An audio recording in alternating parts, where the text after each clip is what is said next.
اس کو نہ چیلنج کرنے کا فیصلہ کیا فیصل چودھری صاحب نے. وہ کہتے ہیں آج اسلام آباد ہائی کورٹ کا حکم آئین پاکستان اور قانون کی صریحاً خلاف ورزی ہے. کوئی عدالت عمران خان اور ان کے خاندان یا دیگر افراد کے حق کے تقریر پر بین نہیں کر سکتی. اگر اس حکم میں عدالت نے عمران خان صاحب کے جیل ملاقاتوں کے دوران ہونے والی گفتگو کو عوام تک پہنچانے پر کوئی قدغن لگائی ہے تو اس فیصلے کو میں خود چیلنج کروں گا. کسی شخص کو یہ حق حاصل نہیں کہ وہ تمام کی طرف سے کوئی ایسی واہیات ضمانت دے کہ جس سے عمران خان صاحب کا پیغام عوام تک نہ پہنچ سکے. ایسا کوئی حکم ہمارے لیے قابل عمل اور قابل قبول نہیں ہوگا. یہ انہوں نے کہا. لیٹس سی دیکھیں کیا ہوتا ہے کیا چیز ہے، کیونکہ آج پیش رفتیں کسی بالکل مختلف قسم کی ہو رہی ہیں جی. سب سے بڑی پیش رفت تو یہ جی، اور اس کو کہنے والے کوئی اور نہیں ہے جی، وہ ہے گرینڈ الائنس کے حوالے سے. اور اس میں ایک خبر ہے، اور خبر خوش آئند ہے. اور خبر کے مطابق اپوزیشن کا جو متوقع گرینڈ الائنس ہے نا، اس کی سربراہی پر پاکستان تحریک انصاف کے بڑوں کی مشاورت ہو گئی ہے جی. سربراہی کرنے کے لیے درمیانی راستہ نکالنے پر اتفاق ہو گیا ہے. ایک چیئرمین ہوگا اور ایک صدر ہوگا. یہ تحفظ آئین پاکستان کا جی، یا اپوزیشن کے گرینڈ الائنس کا ایک چیئرمین ہوگا اور ایک صدر ہوگا. اس کے لیے 2 عہدے رکھنے کی تجویز ہے، یعنی محمود خان اچکزئی صاحب یا صدر ہو جائیں گے یا مولانا فضل الرحمان صاحب چیئرمین ہو جائیں گے. اور ایک کو چیئرمین اور دوسرے کو صدر بنانے کی تجویز ہے.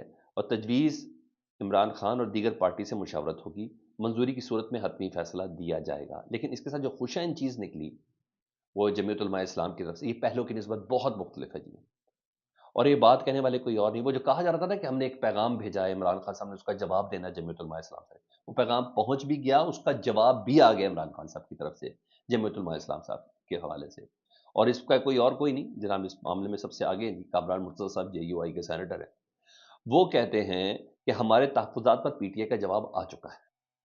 یعنی اب وہ جو کہتے ہیں نا بال ان کی کورٹ میں، نہیں ایسا نہیں ہے، ہمارا جواب آ چکا ان کا. ایک میٹنگ ہوئی ہے جو میڈیا کے سامنے رپورٹ نہیں کی گئی، نہیں ہوئی میڈیا کے سامنے رپورٹ. اب ہم نے یہ کہا ہے کہ جو معاملات پی ٹی آئی اور جے یو آئی کے درمیان طے ہوں گے وہ اب تحریری ہوں گے، جن کو آگے بڑھنے سے پہلے پبلک کیا جائے گا تاکہ کل کو الزام تراشی نہ ہو سکے. 20 اپریل کی تاریخ دی گئی ہے جی جمعیت علماء اسلام کی طرف سے. انہوں نے کہا 20 اپریل کو جے یو آئی فے کی جنرل کونسل کا اجلاس ہوگا جس میں آئندہ کے لائے عمل طے ہوگا اور اس کا اعلان کیا جائے گا. پاکستان تحریک انصاف جواب دے چکی ہے جے یو آئی کے تحفظات کے حوالے سے.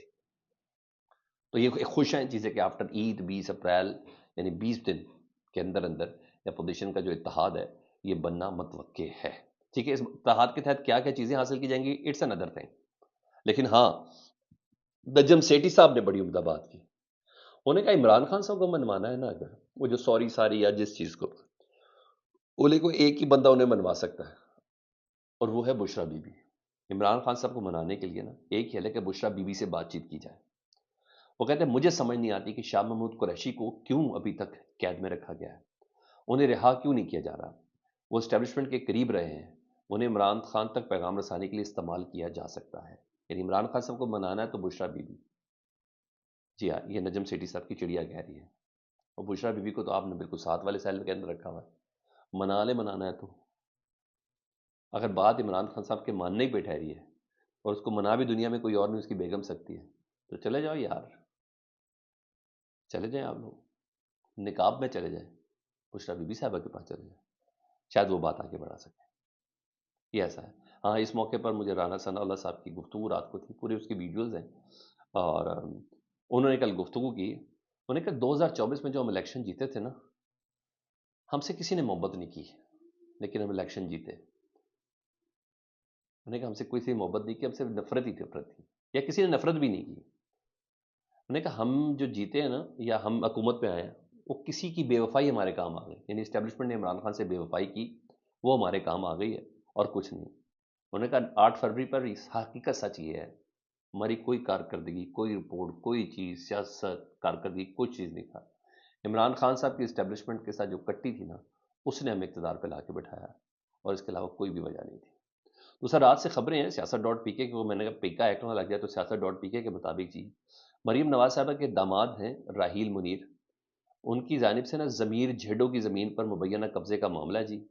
اور محکمہ ریونیو کی درخواست پر پولیس نے ناجائز قبضہ واگزار کرایا تو وکیل پی ٹی آئی رہنما ضمیر جیڈو سے پولیس چوکی پر حملہ کر دیا اور مزاحمت کے بعد چوکی انچارج پر زخمی ہو گئے. یہ لاہور پولیس کا رد عمل ہے. ٹھیک ہے، میری اطلاعات کے مطابق سفید جھوٹ ہے، کیونکہ جو دوسری طرف پھر سیاست ڈاٹ پی کے نے ضمیر جیڈو صاحب سے متعلق بتایا، یہ وہ کیا بتا رہے ہیں؟ وہ کہتے ہیں مریم نواز صاحبہ کے داماد جو ہے نا راحیل منیر، جن کو یاد ہے انڈیا سے کوئی مشینری بھی ریکوائرڈ تھی، تو مریم نواز صاحبہ کی آڈیو بھی لیک ہوئی تھی جی انکل کہہ کے، اور پھر وہ میاں عامر صاحب کی بھی تعریف کر رہے تھے، یہ ساری چیزیں ہو رہی تھی.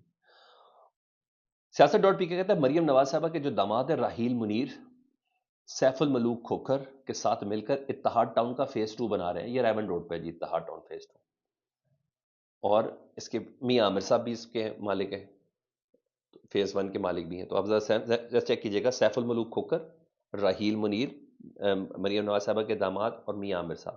انہوں نے کہا یہ اتحاد ٹاؤن کا فیز 2 بنا رہے ہیں، جس کی جگہ ٹاؤن بنایا جا رہا ہے وہ میری آبائی جاگیر ہے.